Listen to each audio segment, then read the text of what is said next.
Cumprimento a igreja com a graça e a paz do nosso Senhor Jesus Cristo. Nesta noite que nós possamos estar com o nosso coração, a nossa mente voltada ao Senhor, para cultuarmos ao Senhor mesmo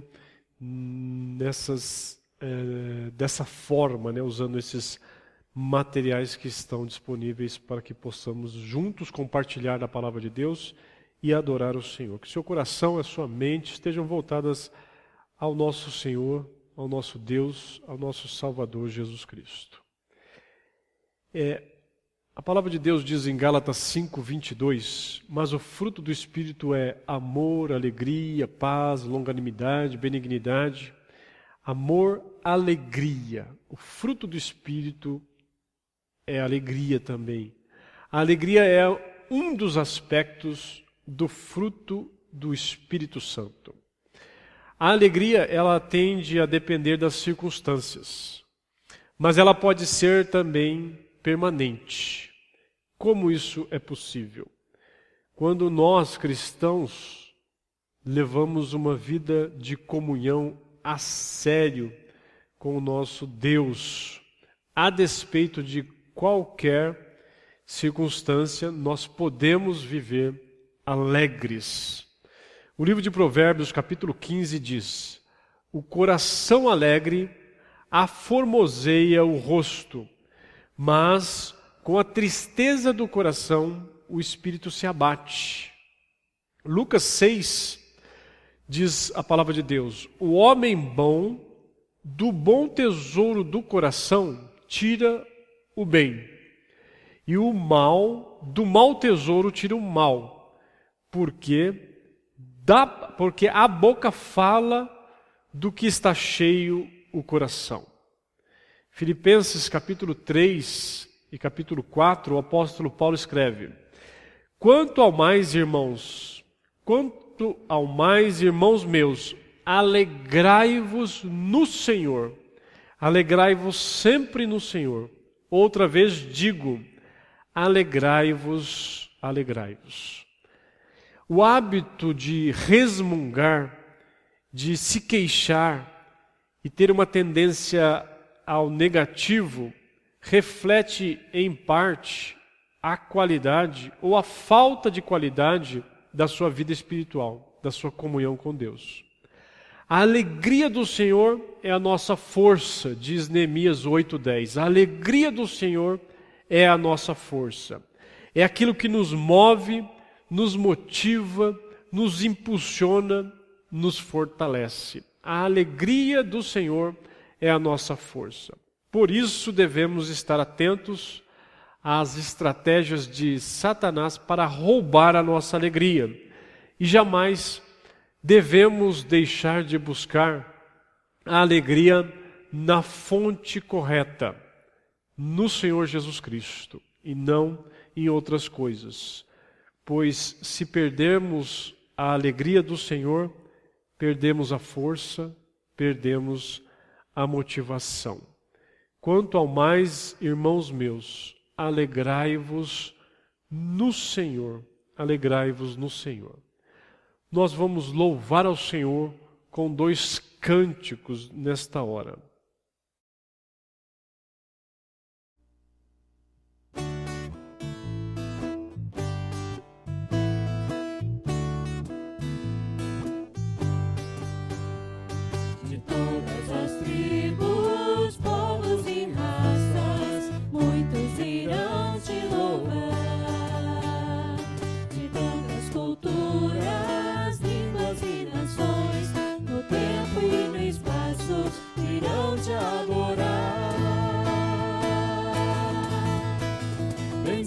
Seja sempre o Cordeiro, filhos de Deus, raiz de Davi. Bendito seja o seu santo nome, Cristo Jesus, presente aqui.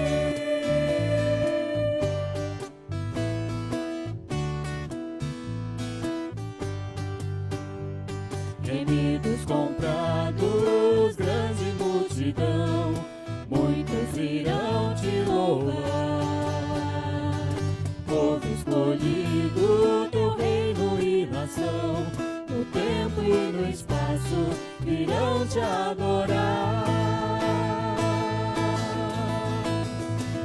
Bendito seja sempre o Cordeiro, Filho de Deus, raiz de Davi. Bendito seja o seu santo nome, Cristo Jesus, presente aqui.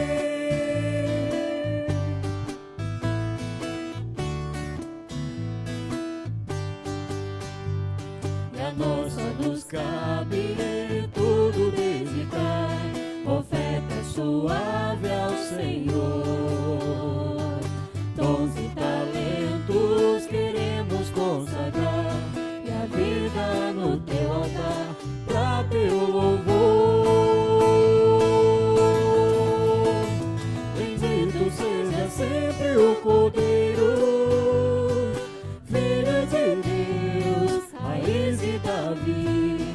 Bendito seja o seu santo nome, Cristo Jesus, presente aqui.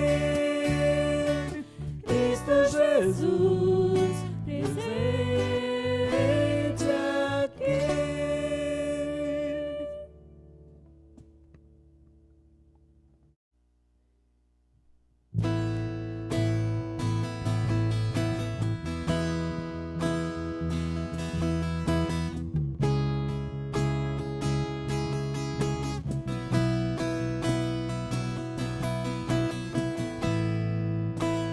Todos necessitam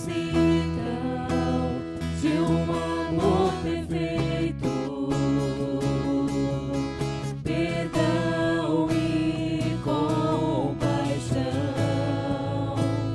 Todos necessitam de graça e esperança, de um Deus que salva.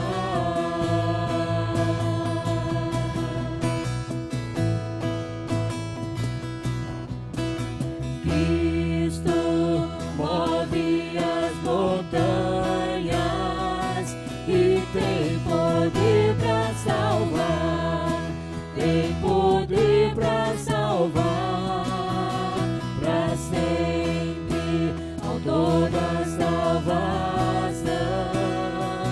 Jesus a morte venceu, sobre a morte venceu.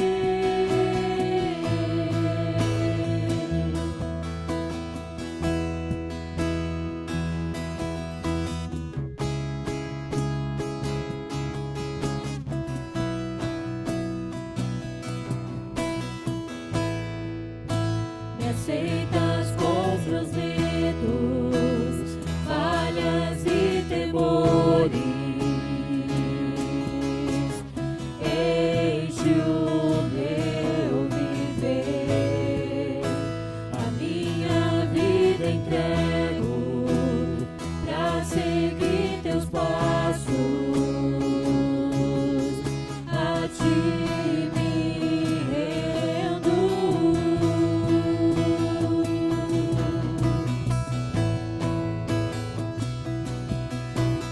Cristo move as montanhas e tem poder para salvar, tem poder para salvar, para sempre, autor da salvação. Jesus a morte venceu, sobre a morte venceu. Faça o mundo ver brilhar a luz, cantamos para a glória do Senhor Jesus. Cristo, faça o mundo ver brilhar a luz, cantamos para a glória do Senhor Jesus. Cristo move as montanhas e tem poder para salvar, tem poder para salvar, para sempre, autor da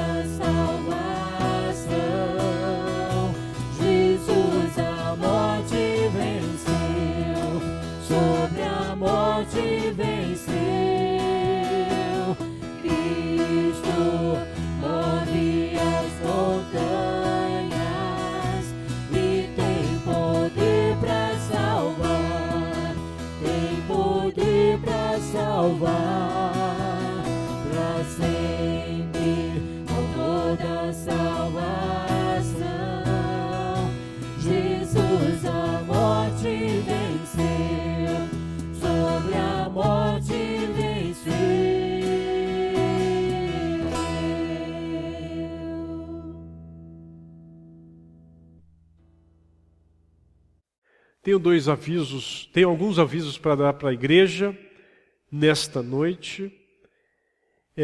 Sobre a eleição de diáconos que estava marcada a Assembleia Geral para agora, no dia 31 de maio de 2020, a Assembleia Geral que foi convocada para a eleição de diáconos. O Conselho da Igreja Betel, nós nos reunimos e decidimos cancelar a Assembleia que foi convocada para a eleição de diáconos da nossa igreja. Tá? E também um outro aviso é que a sala de reunião virtual. Nós temos 2 salas de reuniões virtuais acontecendo aos domingos de manhã, após o culto primeiro das 9 às 9h30, e depois do culto, então, há as 2 salas virtuais.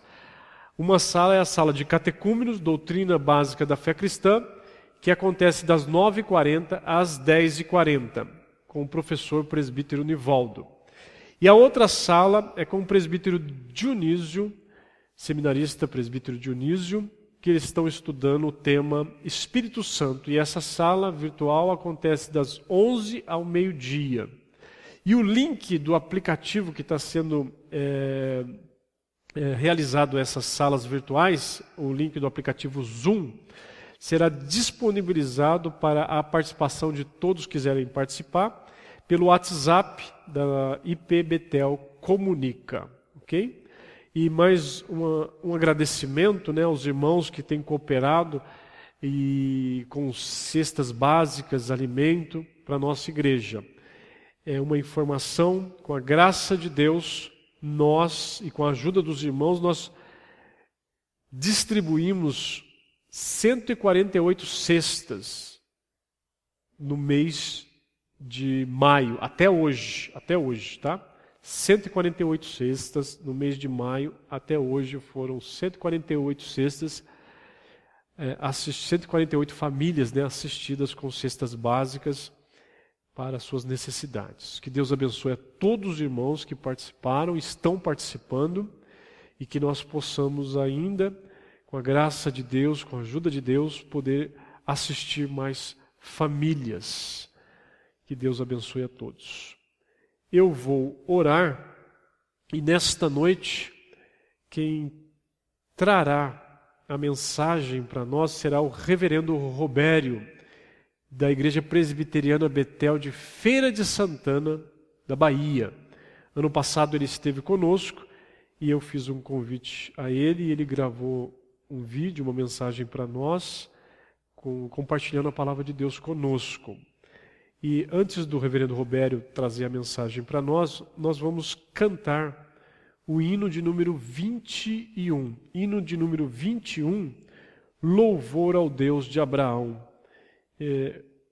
Um parágrafo aqui diz: Eterno e poderoso Pai e Deus de amor. Hino de número 21, e após o hino, o reverendo Robério nos trará a palavra de Deus nesta noite. Vamos orar? Senhor Deus e Pai, nós te agradecemos pelos teus cuidados, pelo teu amor por nossas vidas, Pai, pela salvação que temos em Cristo Jesus. Te agradecemos pelos irmãos que têm condições e têm trazido, Senhor Deus, alimento aqui para termos cestas básicas a essas famílias. Pai, assiste essas famílias, não só com o básico do alimento, mas com a Tua santa palavra, Senhor Deus, com o Teu Espírito nas suas vidas. E nós também, que o Senhor continue a nos sustentar em todas as coisas. Perdoa os nossos pecados, Senhor Deus, e nos ajuda nesses dias. Pai amado, eu também te peço pela vida do reverendo Robério, por essa palavra que ele nos traz, que usa, Senhor Deus, poderosamente nas Tuas mãos como canal, Senhor Deus, para que haja, Senhor Deus, arrependimento, haja reconciliação com o Senhor, e que o Senhor venha nos abençoar, nos exortar, nos direcionar com a tua santa palavra. Abençoa a vida desse teu servo, lá onde ele está, na sua igreja. Abençoa a igreja que ele está pastoreando, os presbíteros, os diáconos e toda a membresia ali, Pai. Esteja cuidando que eles também possam estar ali prosperando em todas as coisas, dependendo do Senhor e na alegria do Senhor. Que possamos juntos caminhar, sabendo que a qualquer momento o Senhor Jesus Cristo volta para estarmos eternamente com Ele. Em nome de Jesus, Pai, nós clamamos a Ti. Amém.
Boa noite, irmãos. Quero saudar a todos com a graça do Senhor Jesus Cristo.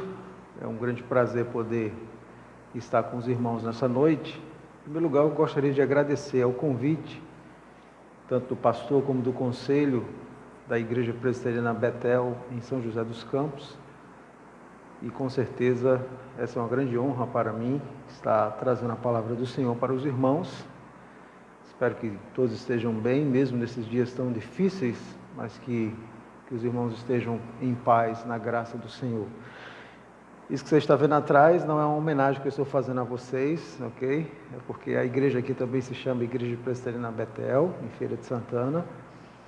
Hoje nós estamos nos reunindo aqui no Salão Social, porque estamos reconstruindo o templo da igreja. Então, por isso vocês estão vendo a Igreja Presbiteriana Betel. Vocês estão em casa, com certeza. Eu convido os irmãos a abrirem suas Bíblias, mesmo na sua casa, no Evangelho de Lucas, no capítulo 22, Nós vamos ler do versículo 31 ao versículo 34. Lucas 22, 31 a 34. Vamos ler a palavra do Senhor. Peço que após a leitura você permaneça com a Bíblia aberta para acompanhar a exposição bíblica. A palavra de Deus nos diz o seguinte: Simão, Simão, eis que Satanás vos reclamou para vos peneirar como trigo. Eu, porém, roguei por ti, para que a tua fé não desfaleça. Tu, pois, quando te converteres, fortalece os teus irmãos. Ele, porém, respondeu: Senhor, estou pronto a ir contigo, tanto para a prisão como para a morte. Mas Jesus lhe disse: Afirmo-te, Pedro, que hoje 3 vezes negarás que me conheces, antes que o galo cante. Amém. A palavra do Senhor. Ore comigo nesse momento. Bendito Deus, nesse momento teu povo entra na tua presença, rogando a iluminação do teu Espírito sobre as nossas vidas e rogando também a bondade, a misericórdia e a graça do Senhor sobre nós. Nos dirige em tudo e fala aos nossos corações. Essa é a nossa oração em nome de Jesus. Amém. Meus queridos irmãos, na vida cristã nós temos grandes necessidades. A vida cristã é uma vida de lutas. Viver nesse mundo, em um mundo caído, marcado pelo pecado, marcado por doenças, mundo marcado pela violência, ainda que seja um mundo obviamente governado pelo Senhor, mas um mundo caído, não é fácil. Todos nós muitas vezes enfrentamos as lutas, as dificuldades, as tristezas, os abatimentos, os desafios que a vida nos impõe. E a grande pergunta é: quem pode suprir as nossas grandes necessidades? Mesmo como servos do Senhor, nós temos grandes necessidades de encorajamento. Então, quem pode trazer esse encorajamento, essa direção, essa confiança que tanto nós precisamos para continuar vivendo nesse mundo? Não há nenhum outro a não ser o próprio Senhor Jesus Cristo. Ele faz isso através dos seus ofícios proféticos, como profeta, sacerdote e rei. Jesus é o nosso profeta, sacerdote e rei. Essas são características do seu ministério, profundamente relacionadas com a sua própria pessoa. E nesse texto nós vemos Jesus fazendo exatamente isso, usando esses ofícios de profeta, sacerdote e rei, para trazer orientação, para trazer segurança, para trazer grandes desafios também aos seus discípulos. Antes de nós adentrarmos nesse texto, em primeiro lugar, vamos analisar esse texto dentro do contexto maior onde ele está inserido. Esse texto que nós lemos está no Evangelho de Lucas, aquele que, segundo a tradição da igreja, não era apenas um médico amado, mas também um companheiro de Paulo, como nós vemos isso no livro de Atos dos Apóstolos. E Lucas foi alguém que escreve um evangelho muito rico, é o maior, em termos de tamanho, de narrativa, é o maior dos evangelhos, onde Lucas emprega, inclusive, um grego no início muito rico, próximo daquilo que nós chamamos de grego clássico. Lucas tem uma grande preocupação no seu evangelho em mostrar Jesus Cristo como sendo, de fato, aquele que era o servo sofredor, o perfeito Filho de Deus, o segundo Adão, aquele que ruma para um sacrifício glorioso, mas que morreu e ressuscitou. Lucas escreveu 2 obras importantes para nós, e nós temos sempre que ter isso em mente. Ele escreveu o Evangelho, e escreveu também o livro de Atos. O objetivo é que nós sempre nos lembremos de ler essas 2 obras em par.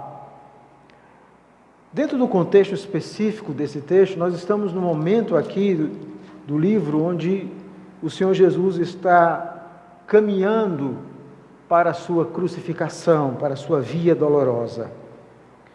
E antes do Senhor Jesus Cristo ser crucificado, o Senhor Jesus tem esse momento muito próximo com os discípulos.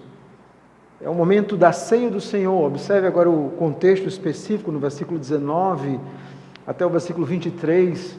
O Senhor Jesus tinha participado da ceia com os discípulos, ele estava ansioso de participar com os discípulos daquele momento. Se você ler o Evangelho de João, do capítulo 13 a 17, nós vemos que foi um momento muito marcante, aquele momento do Senhor Jesus com os discípulos, onde Jesus lava os pés, onde Jesus ora por eles.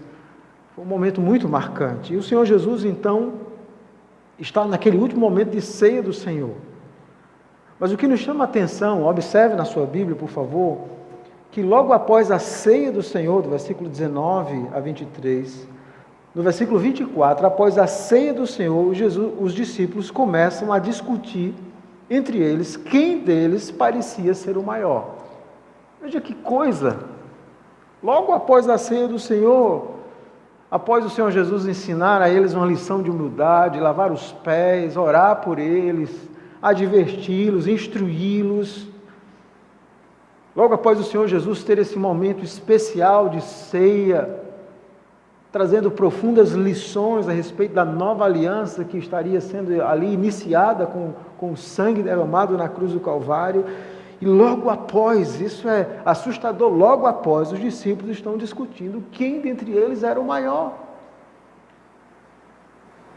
E o texto então nos diz que Jesus então, sabendo disso, adverte os discípulos, no versículo 25 em diante, dizendo: os reis dos povos dominam sobre eles, e os que exercem autoridade são chamados benfeitores, mas vós não sois assim, pelo contrário, o maior entre vós seja como o menor, e aquele que dirige seja como o que serve.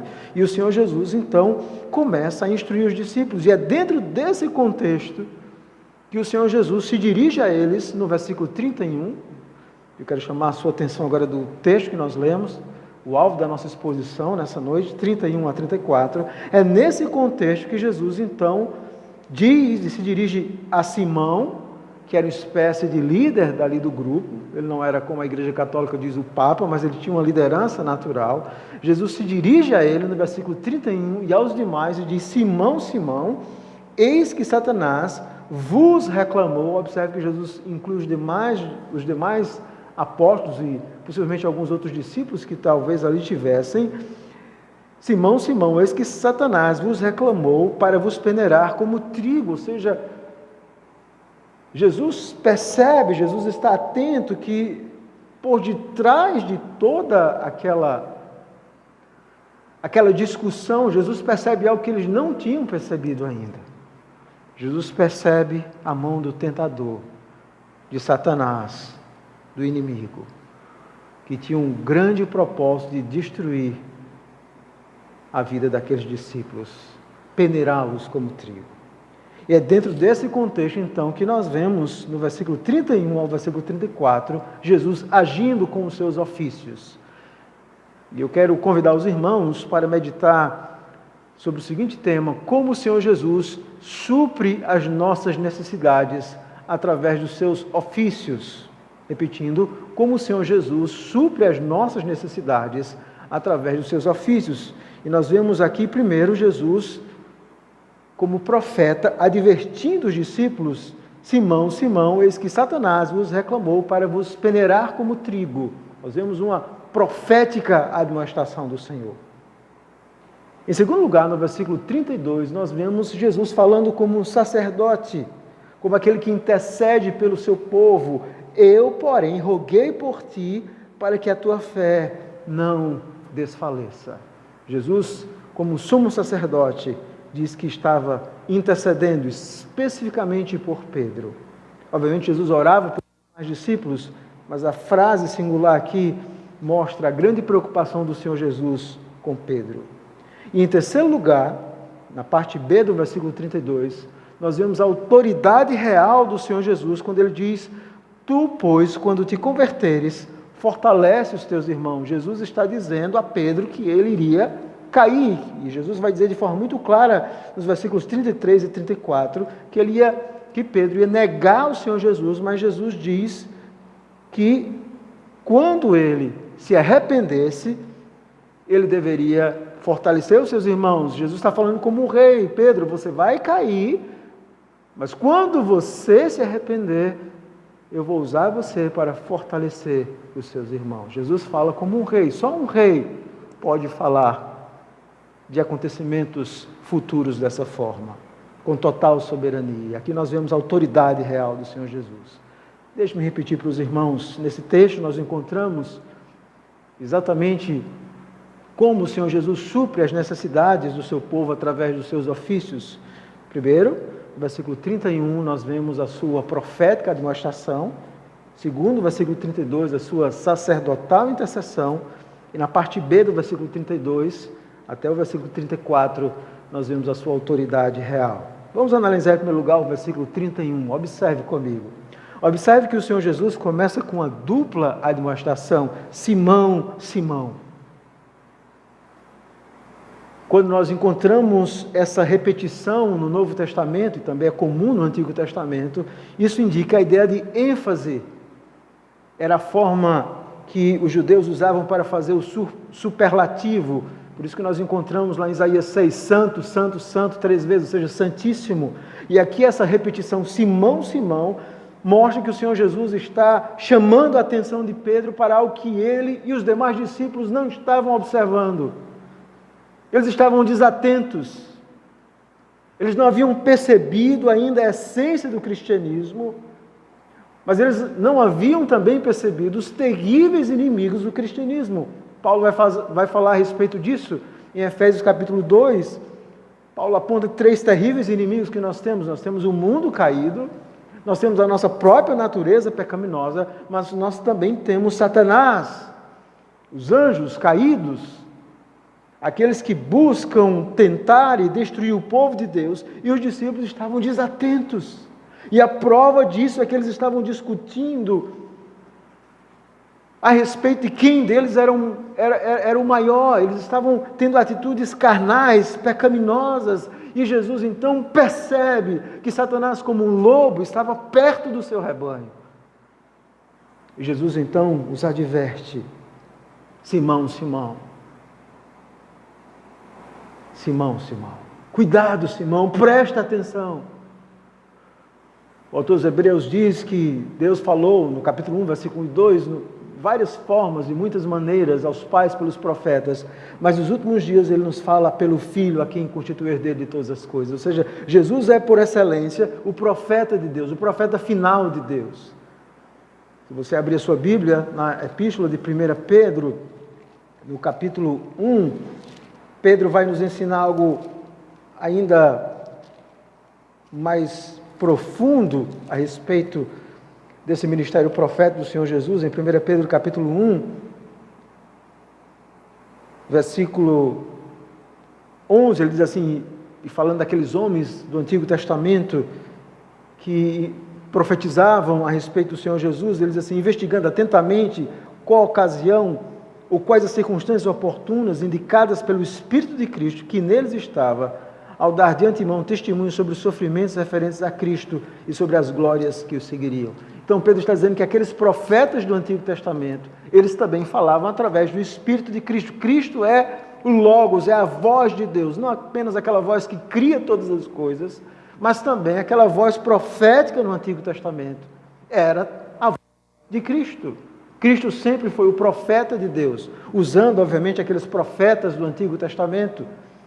E quando nós ouvimos falar em profecia, nós geralmente imaginamos em predição de futuro, mas a ideia da profecia, e pelo menos 90% das profecias do Antigo Testamento, tinham a ver com instruções específicas de fidelidade pactual. O profeta era o mediador pactual, era aquele que chamava o povo de Deus para que o povo fosse fiel à aliança, fiel aos mandamentos de Deus.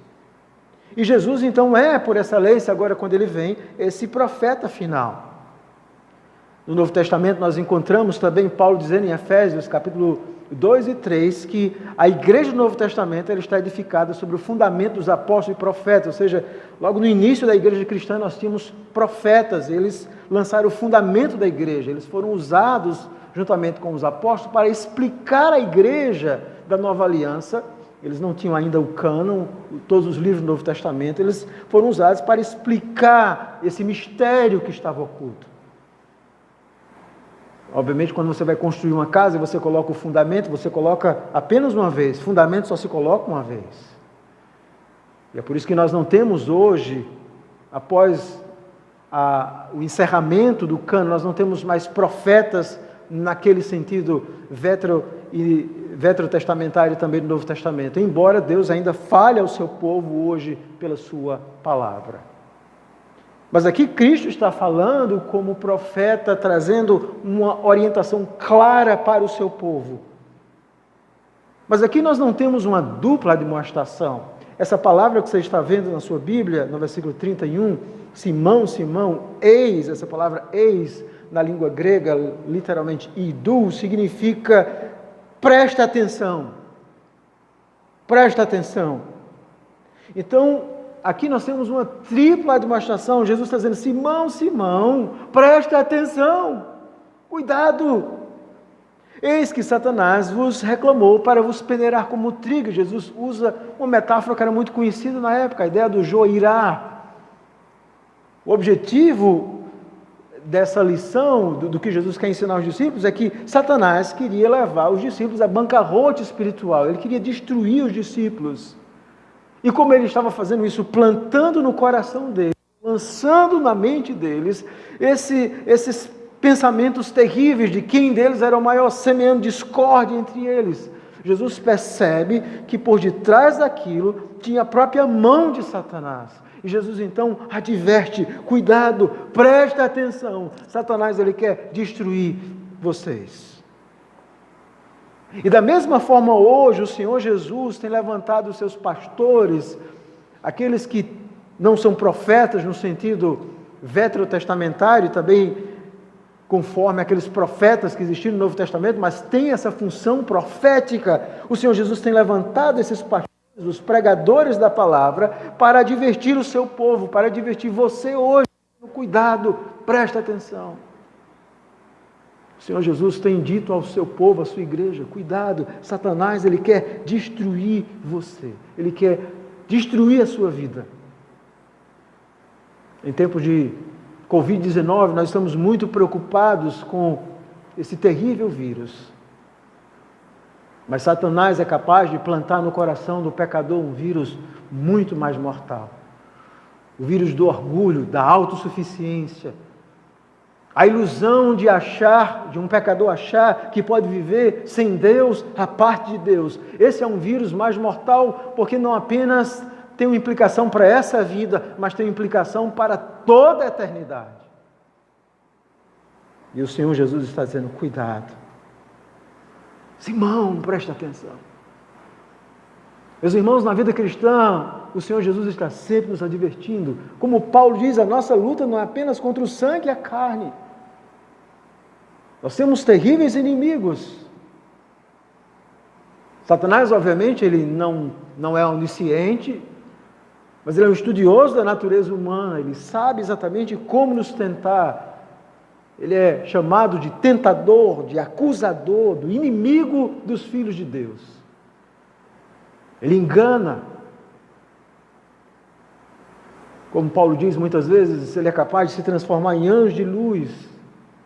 Ele tenta lançar pensamentos e tantas coisas terríveis em nossa mente, o desespero, a angústia, a ideia de que Deus nos abandonou, a ideia de que nós estamos sozinhos nesse mundo. Quantos pensamentos malignos ele é capaz de lançar em nosso coração pecador.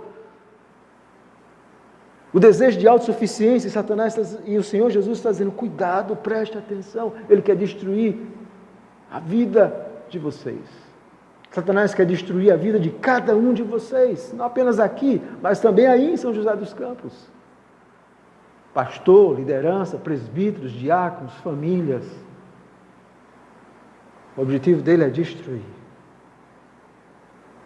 O objetivo dele é tão somente esse. É nos colocar em checkmate. Há uma pintura em uma catedral na Europa bem interessante. De um lado tem um jovem roendo as unhas, morrendo de medo, e do outro tem Satanás com aquele sorriso maroto, e no meio tem uma tábua do jogo de xadrez. E o pintor colocou esse jogo onde Satanás está dando um checkmate naquele jovem, e é por isso que ele está amedrontado. Checkmate, para aqueles que não conhecem xadrez, é aquele momento onde você encurrala o seu oponente, quando você está encurralando o seu oponente, colocando sem saída, ou pelo menos encurralando o seu oponente. E agora, aqui o Senhor Jesus está dizendo que esse é o grande objetivo de Satanás, era peneirar. É isso que ele quer fazer comigo, com você, nos colocar em checkmate. Checkmate. Ele é o inimigo que nunca descansa, que não respeita os cabelos brancos de um cristão, que não respeita se nós estamos bem de saúde ou doentes. É aquele que sempre está ali para nos tentar. Outro dia eu estava vendo um programa de televisão onde um ladrão, um assaltante, ele voltou 10 vezes para roubar o mesmo posto de gasolina. Satanás é assim, ele nunca descansa, ele nunca diz, é suficiente. Não, ele sempre quer voltar para nos destruir, armando ciladas. É por isso que Paulo vai dizer em Efésios a importância que nós temos de nos revestir da armadura de Deus. Mas mais do que isso, nós temos que ouvir essa admoestação contínua do Senhor aos nossos corações. Cuidado. Cuidado. Jesus, como um profeta, tem advertido você todos os domingos, quando você tem ouvido a pregação da palavra, quando seus pastores estão instruindo você, quando os presbíteros, diáconos abrem a palavra, os seus líderes espirituais, e dizem, esse é o caminho, é isso que a palavra de Deus ensina. Cuidado, preste atenção. Mas em segundo lugar, nós vemos aqui o Senhor Jesus falar também como um sacerdote. Veja o versículo 32. Jesus diz, eu, porém, roguei por ti. A língua grega, esse eu, implica uma grande ênfase. Jesus está dizendo, eu mesmo, eu, porém. Que palavra gloriosa essa palavra, porém. Eu, porém, roguei por ti. E esse verbo que o Senhor Jesus usa aqui, no versículo 32, para rogar, esse verbo, ele tem um significado muito profundo. A palavra grega delmai, não é apenas um pedido, mas é um pedido urgente, desesperador, no sentido de urgência, de intensidade. Deixe-me contar uma ilustração que talvez ajude os irmãos a entenderem. Suponho que vocês estão reunidos aí na igreja, acabou a crise aí do Covid, vai acabar, se Deus assim permitir, e nós cremos que Deus ainda vai mostrar sua misericórdia para conosco. E de repente vocês estão reunidos na igreja, e acontece um acidente de carro fora da igreja. E um homem tem a sua esposa gravemente ferida. Ele, naquele ar de desespero, quer buscar ajuda para sua esposa. Ele olha e percebe que há uma igreja, a igreja, parecendo Betel em São José dos Campos. Ele entra. Parece que a igreja assim entra e vira à direita. Acho que é isso, não me falha a memória. E ele então entra pela igreja. A pergunta é, como aquele homem entraria pelas portas da igreja? Vocês acham que ele ia dizer, bom, desculpe, eu não queria incomodar vocês, mas minha esposa está ali morrendo no carro? Não. Ele ia entrar gritando, por favor, me ajudem, me socorram, minha esposa está morrendo. Esse é o significado dessa palavra grega, a ideia de uma profunda intensidade de coração. Rogar, Jesus diz, eu roguei por vocês, e especificamente por Pedro, eu roguei por ti, eu clamei por ti, para que a tua fé não desfaleça. A palavra que Mateus usa aqui, Lucas, aliás, usa aqui, a palavra eclipse, de onde vem a nossa palavra eclipse, para que a tua fé não se apague, não seja diminuída, não seja destruída. Eu roguei por ti. Veja, Satanás, ele busca destruir a nossa vida, mas ele jamais vai conseguir destruir a vida de um servo do Senhor. As ovelhas, como Jesus disse que o meu Pai me deu, ninguém poderá arrebatá-las de minha mão. E essa confiança que nós temos é porque Jesus é o nosso sumo sacerdote. É aquele que roga por nós. E por que ele está rogando por Pedro? Por que ele roga por nós? Primeiro, porque ele tem esse direito. Ele nos comprou na cruz, nós somos o seu povo. Ele nos comprou quando derramou o seu sangue. Nós somos dele. Nós temos um dono. E esse dono é Cristo. Ele comprou um povo que pertence ao Pai. A Trindade Santa atua em prol desse povo. O Pai amou, o Filho veio executar essa obra de salvação, como Paulo diz em Efésios, capítulo 1, a partir do versículo 3, e fala desse plano eterno de Deus, da eleição, da escolha divina, mas Jesus vem executar e o Espírito, então, é aquele que um dia aplicou essa obra de salvação em nosso coração, e Ele então também nos sela, Ele nos segura, Ele nos assegura, aliás, de que nós não vamos perder essa obra de salvação. Jesus diz, eu roguei por ti. E assim é na nossa vida cristã. Facilmente, irmãos, nós deixamos muitas vezes de orar como deveríamos. Às vezes não somos cuidadosos com o inimigo das nossas almas e outros inimigos que nós temos. Mas o nosso consolo é que nós temos alguém, como Hebreus diz, 7:25, que está sentado à direita de Deus, que intercede por nós, porque nos comprou na cruz do Calvário. E além de ter nos comprado, Ele nos ama. E Ele continua mostrando esse amor através da sua gloriosa intercessão. Há um Deus homem sentado à direita de Deus, que intercede por nós. Como um autor antigo costumava dizer, eu sei que é um coração sentado à direita de Deus, que bate por mim.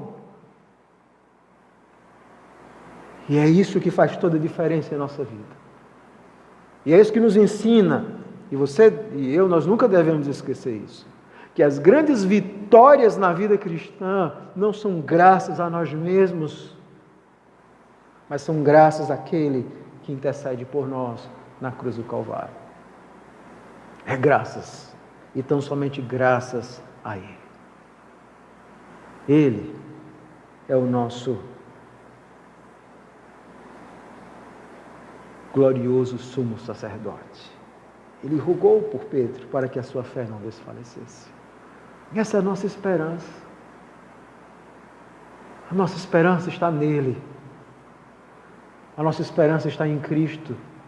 A nossa esperança está em que nada poderá nos separar do amor de Deus que está em Cristo Jesus.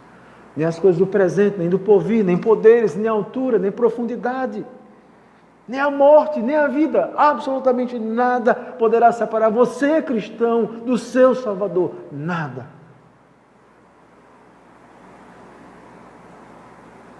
Eu roguei por ti. Que glorioso Salvador nós temos. Vocês percebem a condescendência dele, a bondade dele, o amor dele para conosco. Mas em terceiro lugar, nós vemos Jesus agindo também com a sua autoridade real. Jesus diz, veja a parte B do versículo 32, tu, pois, quando te converteres, fortalece os teus irmãos. A palavra que você, se você tem a mesma Bíblia que eu, que é a versão atualizada, a palavra converteres, a palavra grega usada aqui por Lucas é literalmente arrepender, arrependimento. Embora o nosso tradutor tenha optado por a palavra converter, mas literalmente é arrepender. Essa é a palavra que o Senhor Jesus usa aqui. Jesus diz: tu, pois, quando te arrependeres, fortalece os teus irmãos. Isso é importante porque nós nunca devemos imaginar que Pedro não era um convertido até aqui. A palavra grega que Jesus usa literalmente tem a ideia de retorno, de arrependimento. O que Jesus está querendo dizer é: Pedro, você vai cair. Pedro, você vai pecar. Você vai pecar. Quando você se arrepender, você fortaleça os meus irmãos. Mas Pedro se achava mais sábio do que o seu Salvador. Veja o versículo 33, ele diz: Senhor, eu estou pronto a ir contigo, tanto para a prisão como para a morte. Mas Jesus lhe disse: afirmo-te, Pedro, que hoje 3 vezes negarás que me conheces antes que o galo cante. Jesus conhecia Pedro, mais do que Pedro se conhecia. O rei conhece, sabe tudo a nosso respeito. É isso que ele diz naquelas cartas às igrejas de Apocalipse: eu conheço, Jesus conhece a mim, Jesus conhece você de forma perfeita. E Jesus está dizendo: Pedro, você não vai aguentar a pressão, você vai me negar. Você vai renegar. Mas eu vou te buscar. E você vai se arrepender. E quando você se arrepender, eu vou usar você para fortalecer os demais. Pedro precisava ser quebrado, e o rei faz isso. O rei precisa muitas vezes nos quebrar pelas circunstâncias da vida, para expor a pecaminosidade do nosso coração. E Jesus fez isso de forma gloriosa. Observe que ele está falando como um rei, ele está dizendo: isso vai acontecer, mas eu vou te buscar. E se você ler um pouco o Evangelho de Lucas, quando você chega no capítulo, aliás, nesse mesmo capítulo, nos versículos 60 e 61, quando Pedro nega o Senhor Jesus, o versículo 61 diz assim: então, voltando-se o Senhor, fixou os olhos em Pedro, e Pedro se lembrou da palavra do Senhor, como lhe dissera: hoje 3 vezes me negarás antes de cantar o galo. Então Pedro, saindo dali, chorou amargamente. Eu já tive a oportunidade de pregar aqui na igreja, nesse versículo 61, e aqui nós temos um glorioso sermão sem nenhuma palavra. O sermão do olhar. Quando Pedro negou 3 vezes, Jesus olhou para ele, aquele olhar do Senhor Jesus quebrou o coração dele. Ele lembrou exatamente daquilo que o seu profeta tinha advertido. E Pedro então se arrepende, ele chora amargamente. E é por isso que no final do Evangelho de João, quando Jesus pergunta a Pedro: Pedro, tu me amas? Ele responde a primeira vez: Pedro, tu me amas? Ele: sim, Senhor, sabes que eu te amo. Ele responde a segunda vez, dizendo que amava o Senhor Jesus. E Jesus pergunta pela 3ª vez: Pedro, tu me amas? E ele se lembra. E é muito bonita a resposta que ele dá lá no final do Evangelho de João, quando ele diz assim: Senhor, tu sabes todas as coisas, tu sabes que eu te amo. Pedro está dizendo: Senhor, o Senhor me conhece mais do que eu conheço a mim mesmo. Quem sou eu para tentar mentir para o Senhor, tentar aparentar o que eu não sou para o Senhor? Tu sabes. Só um rei consegue falar assim. A vida de Pedro estava nas mãos desse rei. Ele precisava ser quebrado e depois ele ia ser usado. E as circunstâncias da vida, e até mesmo as tentações, algumas vezes são usadas por Deus em sua providência, como meios onde Deus usa para não apenas expor a nossa pecaminosidade, mas para nos quebrar. Deus, como um rei, vai dirigindo a nossa vida, nos ensinando que nós devemos viver para a glória dEle, aprender com Ele, descansar nele, ainda que algumas vezes nós precisemos ser quebrados. O rei estava dizendo: eu vou usar você. A vida de Pedro estava nas mãos desse rei glorioso. Então aqui nós vemos, irmãos, como Jesus usa esses gloriosos ofícios para o bem do seu povo. E o mesmo Jesus que fez isso quando estava aqui, encarnado, é aquele mesmo que, sentado à direita de Deus e mediante o Espírito, continua fazendo isso na sua igreja hoje, que como profeta, ele usa a pregação da palavra para advertir o seu povo. O autor dos Hebreus diz algo glorioso no livro de Hebreus, no capítulo 12. O autor dos Hebreus, ele diz o seguinte, no versículo 25: tende cuidado, não recuseis ao que fala, pois se não escaparam aqueles que recusaram ouvir quem divinamente os advertia sobre a terra, muito menos nós, os que nos desviamos daquele que dos céus nos adverte. Ele está dizendo, e ele vai falar isso no capítulo 13, versículo 7, que hoje Jesus continua advertindo o seu povo dos céus, pela pregação da palavra. O autor dos Hebreus está dizendo, cuidado, porque aqueles que caíram no deserto, que não entraram na terra prometida, que foram rebeldes,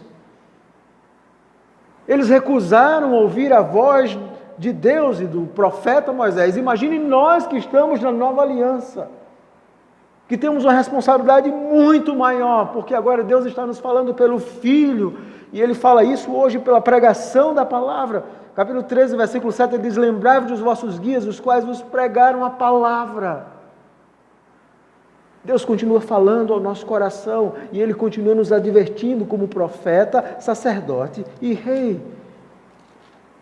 Quando nós nos voltamos para o Senhor, nós vamos encontrar tudo o que nós precisamos desses gloriosos ofícios de Cristo.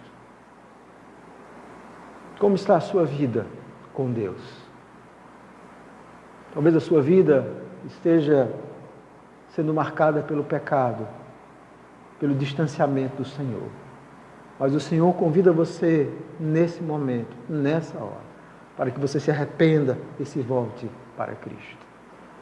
Se você está ouvindo, essa mensagem não é um cristão verdadeiro, hoje é um dia de arrependimento. É o dia onde você pode retornar. É um dia onde essa voz gloriosa de Cristo pode quebrar a dureza do seu coração e transformar você. E se você está ouvindo e já é um cristão, você precisa sempre lembrar, não recuse ao que fala.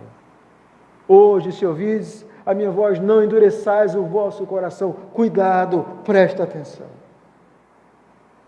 Mas acima de tudo, nós temos que aprender a confiar no Senhor. Ainda voltando àquele jogo de xadrez, um famoso competidor, jogador profissional, começou a observar aquela gravura, aquela que eu contei da ilustração. E depois de olhar muito tempo, observar aquela gravura, ele disse, descobri. Existia uma forma onde apenas movendo uma peça, o pintor poderia inverter o jogo e ao invés daquele jovem levar um checkmate do diabo, ele teria dado um checkmate em Satanás. E na verdade nós temos que acreditar, meus irmãos, que Cristo na cruz do Calvário já deu um checkmate em Satanás. Jesus mesmo diz, durante seu ministério eu via Satanás caindo. E Paulo vai nos dizer isso de forma muito clara, que o Senhor Jesus na cruz do Calvário, ele expõe Satanás, esses principais e potestades, ao desprezo. O valente foi amarrado, Jesus já venceu a Satanás, embora ele ainda atue hoje, o que temos hoje é um foco de rebelião. Satanás e os anjos caídos são nada mais, nada menos do que um reino parasita, um coronavírus do mal que se reproduz a partir de organismos vivos. Mas um dia esse foco de rebelião será destruído finalmente quando o Senhor Jesus voltar. E hoje nós podemos nos revestir de Deus, ouvirmos atentamente a palavra do Senhor, temos uma vida de oração e meditação para que possamos resistir e ficarmos sempre atentos. A nossa luta não é só carnal, é sobretudo espiritual. Mas acima de tudo, nós somos chamados a confiar sempre em Cristo. Eu quero concluir contando uma breve história, eu vi há muito tempo essa história, de um famoso pastor, pregador. Ele contou que estava com a sua família na praia e um dos seus filhos estava tentando construir um castelo de areia.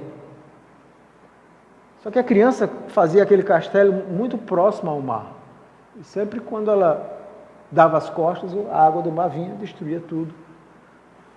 E ele observou aquilo, viu que ela jamais ia construir. E o pai, então, começou a ajudar. Sempre quando a criança ia brincar com os outros irmãos, ou com as outras crianças na praia, ele, então, começou a dar uma sustentação, montar uma base para aquele castelo. E ele, de alguma forma, sem a criança perceber, ele estava agindo, atuando. E chegou um momento que a criança viu que a coisa estava saindo. Ela realmente acreditava que ela estava fazendo algo. E ela, então, foi e conseguiu, de alguma forma, terminar. E quando ela terminou, ela ficou feliz da vida e ela saiu correndo para abraçar a sua mãe. Consegui, abraçou a sua mãe, consegui, eu fiz o castelo. E o seu pai, que estava atrás, olhou para a esposa, piscou o olho e disse: é verdade, ela conseguiu fazer o castelo. Essa é uma pobre ilustração, obviamente. E quando nós chegarmos na eternidade, na glória, e nós dissermos: eu consegui, eu cheguei, meu Deus. Quando nós abrimos os olhos e nos defrontarmos com a glória de Deus e de Cristo, dos céus e dos anjos, e de tantos salvos em Cristo.